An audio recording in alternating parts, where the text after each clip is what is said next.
So let's talk today about Quarantine 47 for Stargrave, which has the same publisher and designer as Stargrave. The book comes with at least a couple of new backgrounds for captains and first mates. You have aristocrat, but let's call it Aristocat. You can make a cooler kit bash out of that. Big game hunter, maybe something more, probably something more, but that's what I remember. And some new soldier types with gunfighter and the trophy taker being the cool ones. And you have some new like free and some not free, which ties into the zombie outbreak in this book. The ravaged, something like that. But the main thing that comes here is 2 campaigns. I think it's 4 missions per campaign. And the first one is zombie, the next one is bugs. And we played through this and it's just great fun. It's really a lot of fun. We maxed out the number of zombies on the map. We kept on running by each other and looking, should I attack him? No, I don't have time to attack him.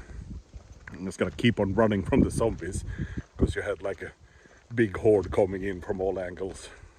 You also have solo co-op campaign.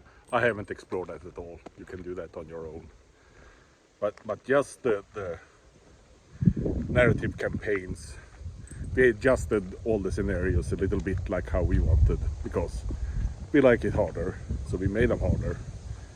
You of course don't have to do that, but they're easy to adjust. There was one mission with force fields. You set up dice around the table, and if you rolled so it went across, numbers across, a force field sprung up there, you couldn't move through it. We just put dice all around the table, and whatever 2 numbers we came up with, that's where the force wheel was, sometimes blocking exits and things like that. But that's us.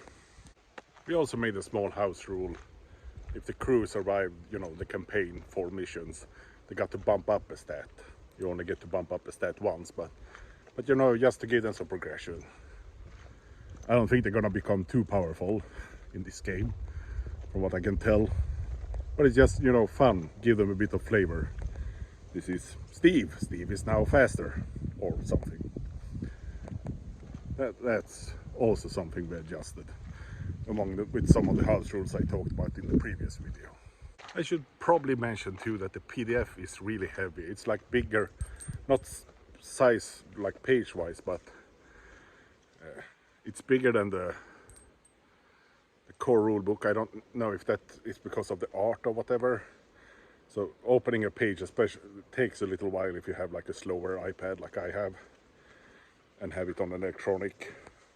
Doesn't break it, but it's a bit slower on a weekend powered thing. But that doesn't matter. This was a great supplement. We played it 3 people through the zombie campaign. It was so much fun. It's narrative and you really have to think about running off the board instead of fighting each other while trying to get some loot also in the end, and zombies rise up from everywhere and your crew can turn into zombies. Now this is if you like Stargrave and if you have a few people 2, 3, 4 people that want to play one of these campaigns together, that's not a waste of your time. This is great fun, really great fun. I think this is the first supplement. It's the only one I have bought so far because I figure I'll buy them one at a time and we'll play through them. But as I said, if you enjoy Stargrave, this is a must buy. That's it for today.